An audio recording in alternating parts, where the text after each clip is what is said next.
Добро утро, утринава се наоѓаме во Мала Станица, објект кој што е во состав на Националната галерија на Македонија.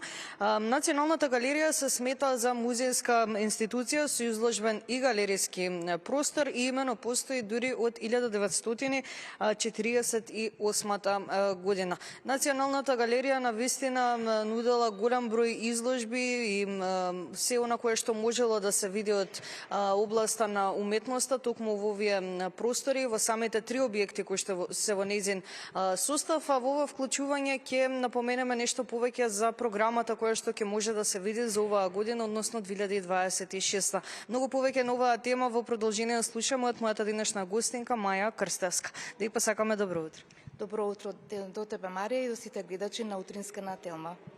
Верувам дека ова вклучување ќе биде интересно за нашите гледачи, сите оние кои што се љубители на уметноста и на културата. На самиот почеток генерално ќе прашам што се е предвидено за оваа година, односно 2026 година. Така, пред 2 дена беше одобрена со решение од Министерството за култура и туризам програмата за 2026 година на националната установа Национална галерија на Македонија, така да ние сме презадоволни од изборот и што Министерството за култура имаше вистински слух за сите наши предложени апликации за 2026.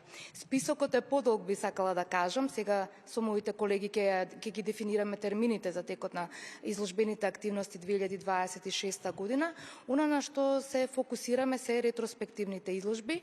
Можам да ја најавам ретроспективната изложба закажана за месец јуни во Даут Пашиниот тамам 100 години по повод раѓањето на Јордан Грабуловски Грабул, која што ќе сметам дека ќе биде една од најрепрезентативните изложби во 2026 година. Понатаму можам да ја напоменам изложбата на мојот долгогодишен пријател и уметник Милош Коџоман, која што исто се планира во објект, еден од трите, како што кажа, значајни објекти репрезентативни од Националната галерија на Македонија. Понатаму ќе се случи омажот на Јован Петров. Понатаму имаме дел на една убава презентација, би кажал на мозаичното творество на Глигор Чемерски.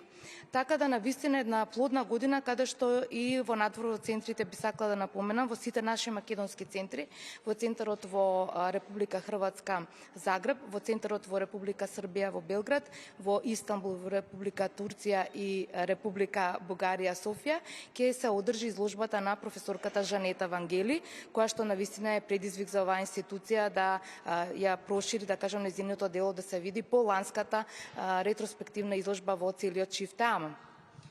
Што може да се види моментално околу нас? Можеме да забележиме прекрасни уметнички дела како на горниот спрат, така и на долниот во Мала Станица, што може да се види денес и во текот на идните денови. Токму така, денеска се вршат последните подготовки. Утре вечер е 21-то издание на зимскиот салон на Друштвото на ликовни уметници на Македонија, кој што битисува исто далечната 1946 и каде еден од основачите е токму Лазар Личеновски, основоположничката генерација, така да Националната галерија, каде што тие ја основале, и Друштвото на ликовни уметници, ние ќе бидеме утре вечер домакини и покровител на овој настан е претседателката на Република Македонија, господја Гордана Силјановска-Давкова.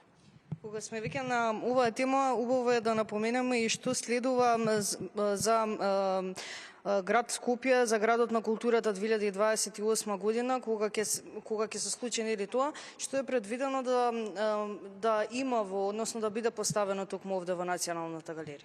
Токму 2028 Националната галерија го одбележува својот 8-деценијски јубилеј и се поглопува со Скопје, градот на културата 2028 година. Во тек се подготовките околу потпишување на меморандум за соработка со градот Скопје, со градоначалникот, токму помеѓу националните институции кои што ќе земат учество на ова една од најзначајните манифестации, би кажала, во регионот. Бидејќи имав прилика да присуствувам на градот на културата во Нови Сад, во Република Србија, тоа беше импозантно и не се сомневам дека и Националната галерија, градот Скопје ќе си ги оправдаат своите заложби за да репрезентативно ја представиме градот престолнина Скопје на културата онака како што доликува со соодветни содржини од Националната галерија на Македонија. Пред самиот крај сакам да напоменеме и за сите оние активности кои што следуваат за Охридско лето 2026 година, што поточно ќе може да се види во текот на летниот период. Јас би сакала да напоменам дека ние сме во исто подготовки околу потпишување на меморандумот со директорот Цуцковски за 2 изложби на Охридското лето, што навистина за нас е значаен допринос, бидејќи ние сме учествувале, меѓутоа сега ги обновуваме овие релации и со 2 репрезентативни изложби ќе одиме, значи, од поставката, од колекцијата на портрети, икони и слично, што мислам дека ќе предизвика, бидејќи Охрид како и град на туризмот, нели, нашето министерство сега има и инстанцата како Министерство за култура и туризам, ќе допринесеме пошироката публика која во текот на летото го посетува Охрид со 2 значајни изложби од Националната галерија. И уште би сакала да напоменам дека Националната галерија подпиша меморандум за соработка со Музеот на современа уметност во Белград и во месец јуни скулпторот и академик Жарко Башевски ќе се представи во Белград, значи во Музеот на современа уметност, и воедно подпишавме уште еден меморандум минатата недела за соработка со Државниот архив на Република Македонија, што се подразбира дека сето она што ние го поседуваме и го негуваме, нели, како наша поставка, збирка од далечната 1948 година, го презентираме во Скопје, Македонија и пошироко во регионот и во светот. Ви благодарам многу за овој разговор. Благодарам, Марија, поздрав до гледачите на Утринска на Телма. Благодарам уште еднаш.